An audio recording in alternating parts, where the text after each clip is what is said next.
Hello viewers, मैं KG Srivastava साधना store channel में आप सभी का स्वागत करता हूं। आज हम इजराइल की कुंडली का विश्लेषण करेंगे जो युद्ध स्थिति में भारत का साथ दे रहा है और वो किस कारण से है और उनकी कुंडली और भारत की कुंडली किस तरह से मैच करती है। ये मैं आपका ज्योतिषी विश्लेषण आपको बताऊंगा।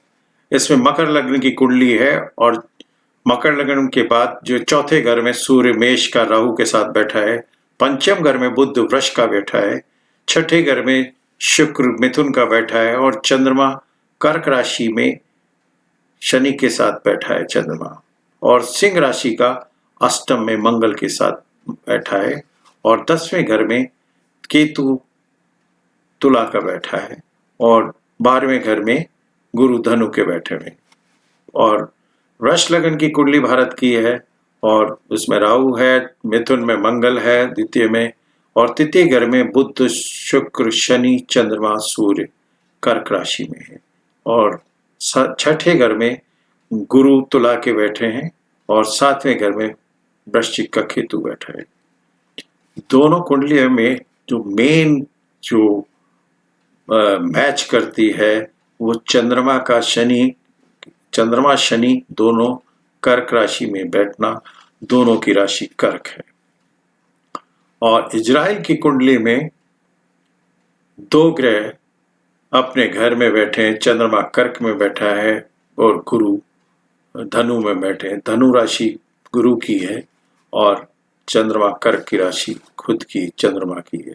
सूर्य उच्च का राशि का अपने से उच्च राशि का एक और उसके अंदर योग है जो बताता है कि सूर्य और मंगल ने आपस में राशि परिवर्तन कर लिया है और छठे घर के ऊपर शुक्र की बैठने के कारण गुरु की दृष्टि 6th हाउस जो कि शत्रु घर का माना जाता है और केतु की दृष्टि, 3 ग्रहों की दृष्टि छठे घर पे पड़ती है। इसके कारण से इनको इजराइल को पराजित किया जाना किसी के लिए भी संभव नहीं है। और जो सूर्य और मंगल का जो राशि परिवर्तन है वो इजराइल को महापराक्रमी बनाता है और उसको सफलता दिलाने का श्रेय भी चंद्रमा का, और चंद्रमा इजराइल की कुंडली में महाबली है। जो षोडश वर्ग की जो कुंडलियां होती हैं 16 कुंडलियां, उसमें चंद्रमा 8 बार में से 8 बार 6 बार जिसमें उच्च राशि अपने कर्क में है और 2 बार उच्च राशि में है। भगवान श्री कृष्ण भी चंद्रबली थे और इसके कारण उनको पराजित कभी नहीं किया जा सका। उसी तरह से इजराइल जो है महापराक्रमी, बहुत ब्रेव है, इसके कारण से युद्ध लड़ने में पारंगत है। और भारत की कुंडली से मैच खाने का कारण चंद्रमा का कर्क राशि में दोनों का होना और दोनों को ही चंद्रमा की महादशा होना, ये है जिसके कारण वो कभी भी जो है आपस में मित्र सहयोग करते रहेंगे।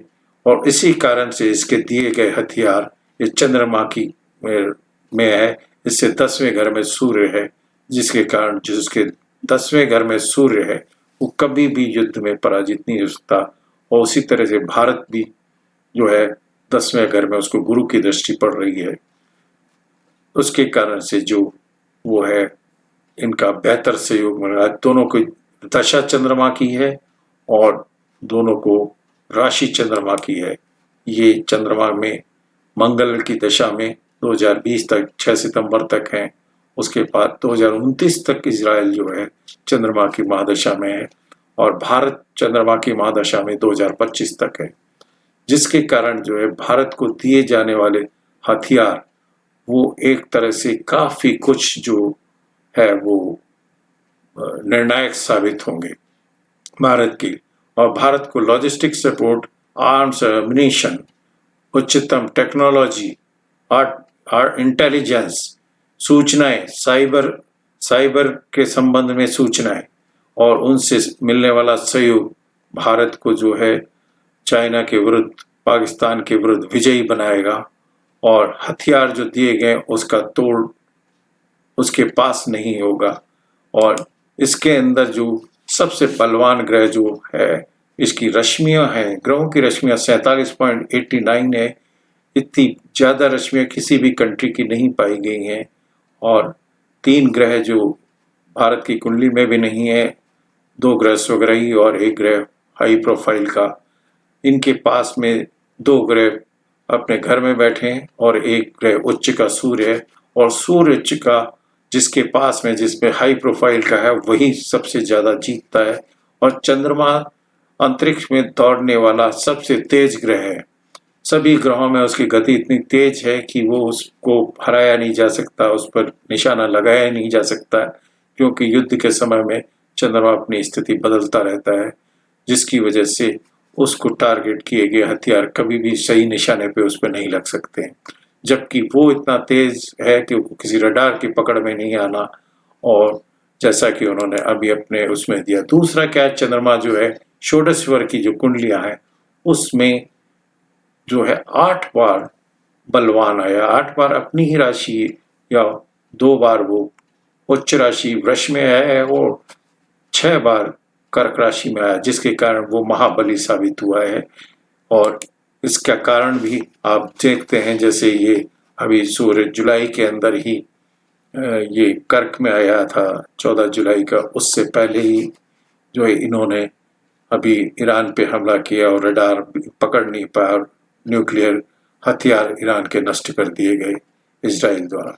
तो इस तरह से जो भारत को सहायता मिलने वाली है और जो मिल चुकी है या मिलने जा रही है, वो इजराइल द्वारा दिए गए हथियार युद्ध में चाइना और पाकिस्तान के विरुद्ध निर्णायक साबित होंगे। और उसका तोड़ जो है वो कर्क राशि में बैठा चंद्रमा भारत की कुंडली में और इजराइल की कुंडली में जो बैठा वो मित्रता निभाएगा और एक दिन भारत को विश्व गुरु युद्ध के दौरान भी बनाएगा। और ऐसा मेरा मानना है कि जैसा उच्च का चंद्रमा जिस दिन था, जिस दिन उच्च का चंद्रमा होगा या शुक्ल पक्ष होगा, तो उस दिन भी जो लड़ाई लड़ी जाएगी उसमें इजराइल कभी भी पराजित नहीं किया जा सकेगा। और ऐसा भारत के साथ भी है। तो ये जो है, इसके बताने के साथ ही मैं ये और बताना चाहता हूँ कि चंद्रमा जो है इनकी कुंडली में 72% बलवान है। इतना बलवान चंद्रमा बहुत कम दिखाई पड़ता है और इसकी इल्यूमिनेशन 9 है और सूर्य की 26.68 है। इसके कारण ये हथियार भारत को जो मिलेंगे वो इस कारण से विजय दिलाएंगे कि इनकी कुंडली में जो सूर्य और मंगल का जो राशि परिवर्तन है वो इनको महापराक्रमी बनाए हुए। क्योंकि इनके यहाँ ऐसा लगता है कि जो देश है उसमें सभी को शायद मिलिट्री की नौकरी करना अनिवार्य होता हो, उसके कारण ही ये सूर्य मंगल का परिवर्तन क्या पूरे देश को महापराक्रमी बना रहा है। और इसी कारण से ये युद्ध के अंदर इतने बलवान ग्रह होने के कारण ही जीत पाते हैं।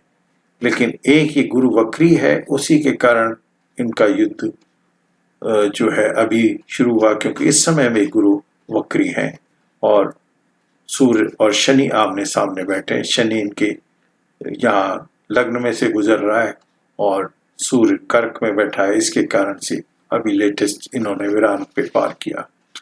तो इसी कारण से ये किसी रडार की पकड़ में नहीं आता चंद्रमा। तो आशा है कि ये सारे सहयोग होने के कारण भारत को भी इजराइल परम मित्र साबित होगा, ऐसा ज्योतिषी विश्लेषण मेरा है। और मेरा ऐसा मानना है कि इनके दिए गए हथियार जो हमें युद्ध में विजय दिलाएंगे। धन्यवाद। आशा है कि आप जो को मेरा वीडियो पसंद आएगा होगा तो आप इसे लाइक करेंगे, सब्सक्राइब करेंगे और बेल आइकन में क्लिक करेंगे। धन्यवाद।